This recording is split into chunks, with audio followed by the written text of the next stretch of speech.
Yes, initially Nigerians were counting down to the governorship elections, but INEC has postponed that to the 18th. Almighty INEC. Well, we'll look at that when we are looking through the newspapers review. But then this Akere market fire, has sparked conversations across social media and all of it, where people are saying, yes, political thugs were the ones that went to set fire at the spare parts market.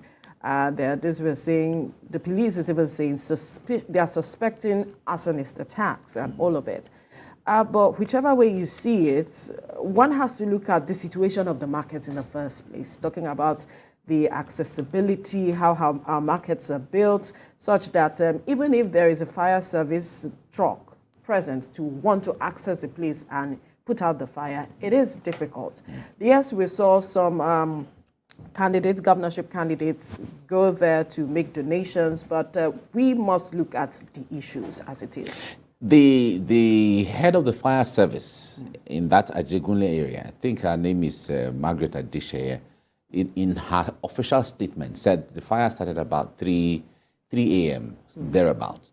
And she also mentioned that the fire service was one of the first respondents to the scene of the fire. So if the fire service responded as at when due, when they got the distress call, and yet they were not able to put out the fire, then it tells you also that there's a possibility that they couldn't access parts of the market. Now, it draws our attention to the way our markets are.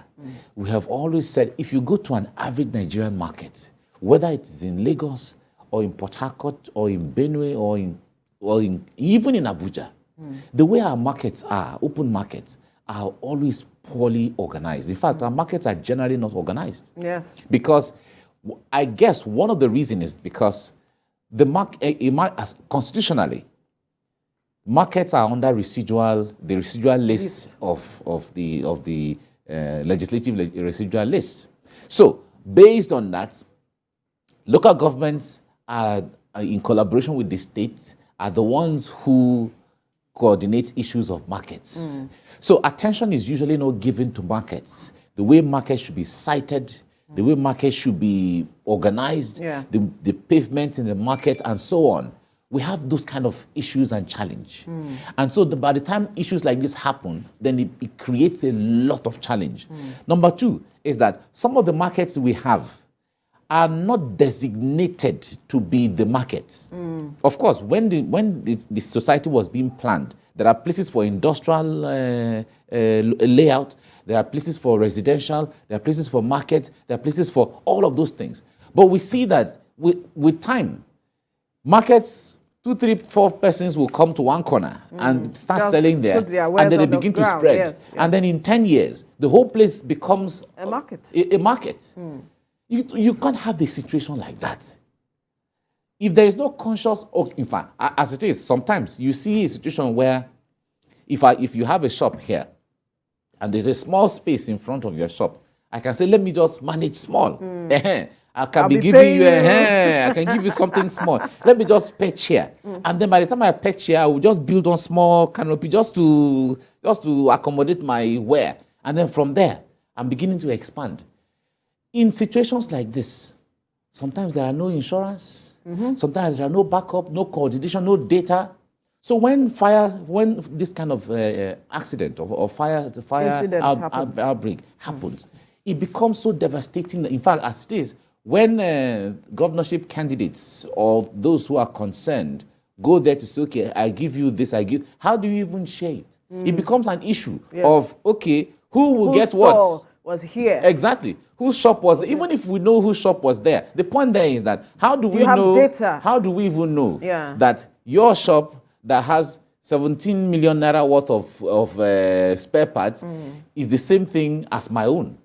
So, because what you have is known to you, what I have is known to me. And as it is, because the market generally may not have a comprehensive data, then how to share? We share based on experience, we share based on, but whatever the thing is, they could have the sharing formula. But what I'm saying is that our markets, there has to be a deliberate and intentional way of structuring our markets in yes. such a way that if anything happens, We can can fire easily be service access the market into all the parts of the market? Can ambulance access every part of the market? Can the police? So these are all the issues. It's really it's unfortunate. Disheartening, and it was unfortunate that the market went down, and then we also understand the security. A 65-year-old security man was killed, shot dead, yes, or died. Because the point there is the story also on social media that they said the political thugs went to set the market ablaze. Of course, that is not to say it didn't happen or it happened. But if it happened that way and nobody saw videos of the people who came, how they invaded the market, how do you identify that these are political thugs? Exactly. So these are the things. Sometimes it could also be cult related if that's what happened. Yeah. I'm just saying in general terms. So the point there is, what's the stories that go around on social media, sometimes everybody cannot take it to the bank. Yes. The most important thing is get the information from the source, because of course the media, there are journalists who will go there to make inquiry, and then they will ask questions. Absolutely. The authorities will be asked questions. So you get authentic information from there before you publish. The one on social media, sometimes if you follow it, you can be highly misled, because we hear that some political thugs went there to set the place on fire, and then the security man was trying to plead with them not to burn the place down, and he was shot. And then he was shot dead. And as he was shot dead, and then the people had access to the market and then set the place. So how come we didn't see at least videos or pictures or something? Like we usually do. Exactly, like we usually do. Because these days, before anything, in seconds, someone is recording here and there. So the point there is, I am saying that people should be circumspect in all of these things, so that you don't incite people to, because there is tension in the land already. Yeah. So if you're going to incite people based on, it was their political thugs or political people against our own political this, or it was this ethnic group against this, by the time we begin to do all of that, they were creating more problems, because things can happen, accidents can happen naturally. It is natural for life. Things can happen. People, even human beings, die. And people take advantage of all of these. It is us against them. And so people cash in on some of these accidents to say this is so that they can tilt things towards a certain narrative.